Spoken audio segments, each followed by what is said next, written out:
Dekada 15, ako ay nagsimula gumawa ng kanta at lumikha ng tula. Minsan nagmukhang tanga sa harap ng karamihan, ako'y tuloy pa rin kahit na tinatawanan. At naisip ko na gagaling din ako, at balang araw ay titingalain niyo ako. Darating ang panahon na kanta ko ay nasa PC, at makikita niyo rin ako sa team. Mukhang nagbilang anghel, lahat ang katotoo, at ayokong magising kung panaginip man nito. Nag-audition, nakapasok, sumalang nasa day, nakachamba at nanalo at lumaban pa sa week. Ngunit kami hindi pinalad dahil kami natalo. Ganun siguro talaga, baka merong nakaplano. Sa wildcard sumabak, kami nga ang nanalo, at sa finals ay lumaban at kami ang kampinado. Buhay ko ay nabuo sa pagiging hip-hop, at kasama katuwang ang musika ng rap. Salamat sa mga tao na sabing pumalak to, at nagtitiis sa init kahit taos ay tumatagos. Sa mga haters, what's up?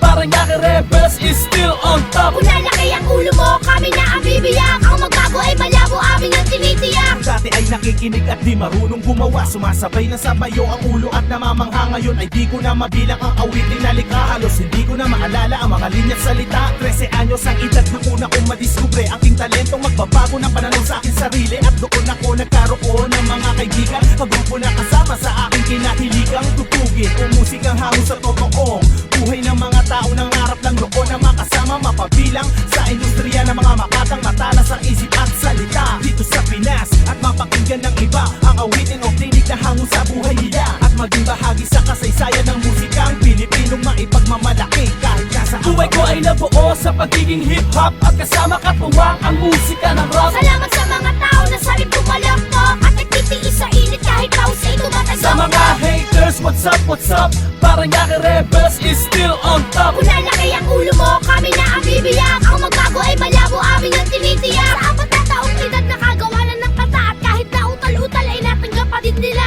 Ang katulad ko, na noon ay simple lang ang harap, ngayon lahat ng ko ay akin ang hinaharap. Mikropono ay hinawakan, sabit ako'y lumapat, sa akin ay bumagay at ito ang nararapat. Nang sumalang sa harap ng mga maraming tao, di na kuwang mahiya sa taas na kinaplado. At di nagkapagpalakpakan na nagdulot ng ngiti, mukhang ito na ang daan sa akin pagkupunyagi. Ano man ang narating ay matutululingon, at huwag makakalimot sa Panginoon. Buhay ko ay nabuo sa pagiging hip-hop, at kasama katuwang ang musika ng rap. Salamat sa mga tao na sabing pumalak to, at nagtitiis sa init kahit taos ay tumatagos. Sa mga haters, what's up?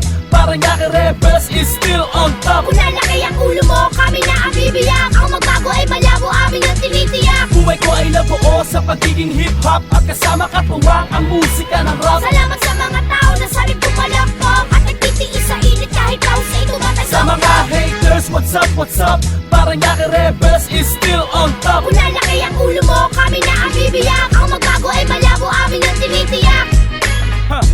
Much respect para sa aming CEO, Wilbur Sanchez. Parang yaki rebels is still on top.